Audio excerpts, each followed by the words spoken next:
Hello again, Steve here, and today I wanted to talk a little bit about the lessons that we can learn from the New York Times transgender madness and socialist nonsense. I know that's a bit of a mixed bag, but it's just thoughts I had. Rather than stick to one, I'll cover a couple of little things this morning. New York Times apparently recently has admitted through some sort of a leak that there is an open bias. I mean, for the longest time, people were called conspiracy theorists. Oh, there, we cover this over here, and then we cover a counterpoint to it, and so on. But no, what people have been saying for years, and I'm talking years. I'm not surprised about this at all. In fact, my question is like, the only people who would be surprised of this are those who read like the newspaper every day, which I still know of at least one person who does that. It's hard to believe, really, but it's not surprising. I remember, those of you who remember Dean Clifford, he was talking about being demoted from, YouTube and stuff like that. I'm talking close to 10 years ago now. Some of the stuff he was saying, I mean, it wasn't, and at the time people thought, yeah, you're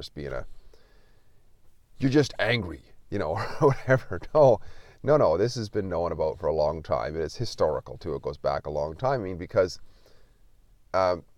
organizations like the New York Times, I mean, it's ideological to a certain point, but it's also business decisions that they're making. They're thinking, okay, we can't allow certain things on our platforms because it's bad for business and it's bad for advertising and such like that, right? I mean, they thought it would be easy to get rid of Trump early on, and that's why, who was it, the head editor or whatever, was saying that we have to suspend all journalistic ethics to get rid of Trump. I mean, this was stated early on in the Trump run. They just didn't, I mean, they were just stupid, I guess. They never read The Power of Positive Thinking or any of his books or anything to realize that this guy, unless they kill him, it's kind of hard to get rid of him. He's not like he hasn't done a few things in his life and rubbed elbows with the worst of the worst and probably had dirt on a lot of those guys. So, he was going to go a long ways for sure, right? The next point is transgender madness. I really don't like to say I told you so, but I'm going to say it anyway, because I did a video here going back maybe 6 months ago, but maybe not even that, where I mentioned that somewhere along the lines that the transgender madness is a high watermark of a certain socialist push, because they were pushing all sorts of, alternative lifestyles. I think they tried bestiality a while back in places like, Washington State and whatever, but it never really went anywhere. It was a bit early on, I guess. But the whole transgender thing, I said, was a high watermark because they had pushed this idea of acceptability for men to go into little girls' washrooms. And there was going to be pushback on that. And I said, who did I say would push back on it? Who did I say would blow the lid on this? I said it would be women, right? In this case, this Jonathan Yeniv or whatever, who claims to be a woman, goes into some, beauty salon and wants to have his cock and his balls waxed. So it's mostly women who work in there, and they said no. And that was what blew the lid on this character. Now, he might be a madman, I don't know. But it's hard to tell. That's the other thing. That's the other thing I mentioned at the time, which is that there are crazy people who, men who believe that they're women and women who believe that they're men. There are crazy people, and there probably always have been, which is fine as long, and that's sympathy for them, and especially if it's hard for them and they shouldn't be abused and so on because of that, if that's what they sincerely feel and they have some sort of a thing going on in their mind, right?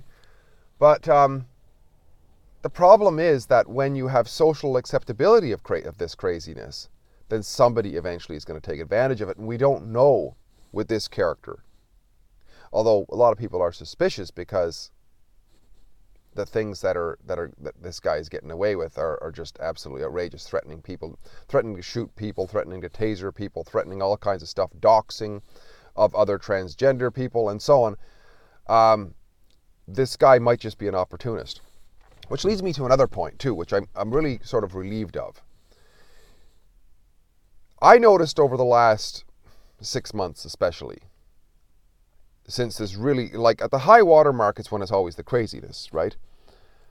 That a lot of people, otherwise sane, ordinary people and so on, were just routinely referring to a guy who calls himself a woman as a she. They were referring to them as woman, as she, and so on. Like they had fallen for this, let's just do whatever they say. There was, even a club that I was in. One of these guys showed up, and right away people were referring to him, as far as I know it was a him, as a her, like, without question. Except me, of course. I didn't. Not to the person's face, because I never really ran into him very much. But that's, I don't care if a guy thinks he's a woman. I'm not going to say that he's a woman. It's not going to happen. Not going to happen. It's any more than if somebody thinks they're a raccoon. Am I going to call them a raccoon? No, it's not going to happen. If somebody tells me, oh, we're going to change the name of carrot to tomato, so now you have to call that carrot a tomato. No, I'm sorry. I've called it a carrot all my life. That's what it is. That's what it is, right? You cannot change the chromosomes and the biology. Just like it doesn't happen. That's what it's there for. But what's relieving about this Yaniv or whatever situation is that more and more people that I notice are empowered now to call him a him. Like and that's indicative of a high watermark too, right? That's another example of a high watermark. You have madness, and when you go over the other side, people have had enough, right?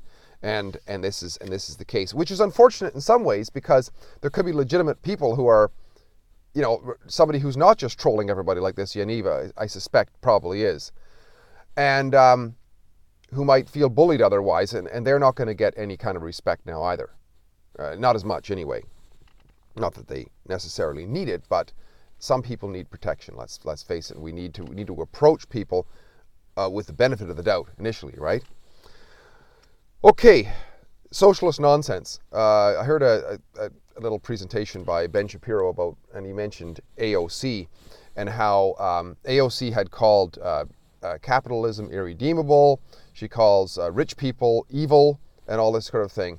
And how he thought that the great thing about AOC is that she's able to take complex ideas and boil them down into a bumper sticker of just such unbelievable socialist claptrap. She'll be able to boil down a paragraph of socialist claptrap into like 2 words, like irredeemably evil or something like that. Capitalism irredeemably evil dash AOC. And of course, this is nonsense, right? Because here's AOC sitting back, taking money that's stolen from people, taking money from coercion. She's living off of stolen money. And she's claiming that somebody who's built a business, who had to build that business upon making deals with people and bettering people's lives, whereas here she is messing with people's lives constantly. That's all she does. And somehow she thinks that she's virtuous, and the person who gets things voluntarily rather than has to get other people to steal money to give to her. That's what a public government employee does. They receive stolen money, and somehow she thinks she's virtuous. So this is an example of the nonsense, right? Absolute nonsense. Nonsense means it doesn't add up. It's anti-logos, right? There's no virtue. It's impossible to derive virtue out of an evil act, which is what receiving government money is, voluntarily. Like she's a young, obviously intelligent enough. She can dance, she can speak fairly well, she's good looking and so on. She doesn't have to receive money from a stolen loot. But because she's so propagandized, perhaps, this might be once again an example of somebody who's not actually, she might actually believe this stuff because that might have been all she ever heard in her life. Although I doubt it, because she actually did work in the free market. She was a bartender and so on. So it's hard to say. But she's receiving a hell of a lot more money now than she ever was, and therefore she's probably compromised. So once again, those are my comments for the morning here. What were they again? The New York Times admitting their bias towards anybody who's outside the mainstream. The transgender movement, once again, I told you so, was the high water mark, with this Yaniv wanting his cock and his balls waxed by women who said no. So So that was kind of the high water mark, right? And socialists speak as nonsense speak. If you like what I'm doing, please like, subscribe, and share. And oh, by the way, the lesson here, I think, is that we can derive lessons from the craziness of the world, because to some extent, the social ills that go on have the potential to spread into us, or may already be in measure in us. And when we see what's going on, sometimes we can reflect and see elements of that in ourselves and improve. Talk again soon. Bye for now.